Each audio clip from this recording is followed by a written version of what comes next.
I love Chesterfield. People in Chesterfield are very, very friendly, homely people.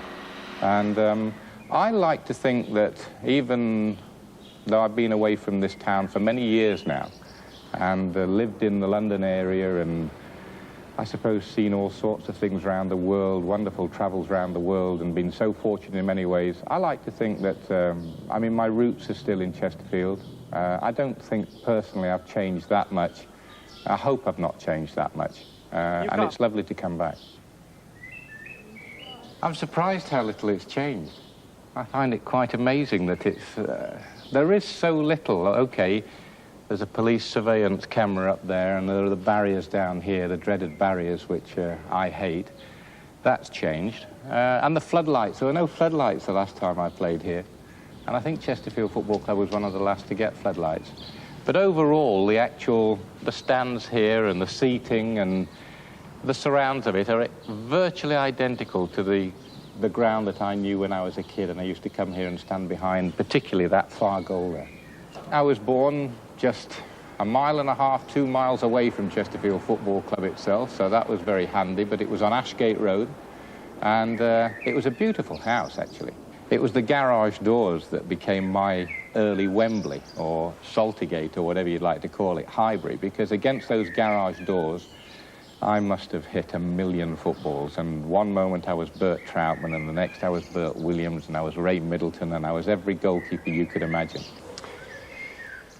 It's emotional.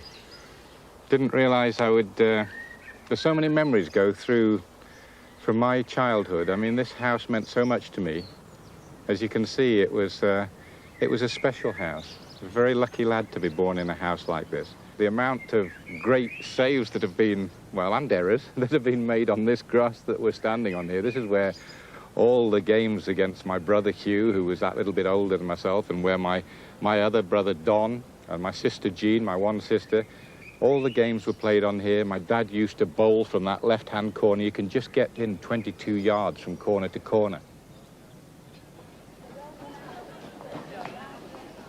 Now, this has changed. I mean, the old market hall hasn't changed particularly. And the market stalls are exactly how I remember them, because it was always the coloured tops to them. And the noise is coming out of the same, and the shouts and everything. But this is the biggest change, I guess, on this side, with all the big stores. Nothing like that in my day. But you can see the old cobble streets are the same. And certainly this market area, it's nice to see that it's been retained. But to be honest with you, I mean, I think back now, it's 25 years I've been married to Meg's. The 25th, the silver wedding anniversary is coming up. And I think back to the cutlery that we still have, and it was bought on one of these stalls over here. Wooden handles to them. And this is where it was bought. And they're still there. They're still doing us proud. You taught me my football. I taught you your first football, yes. I know, at Old Hall Primary School. That's right. Yeah, and Chesterfield Boys. And Chesterfield Boys, and cricket. I've been back to the ground this morning, back to Saltergate, yeah. Oh, I fancy bumping into you, that's incredible.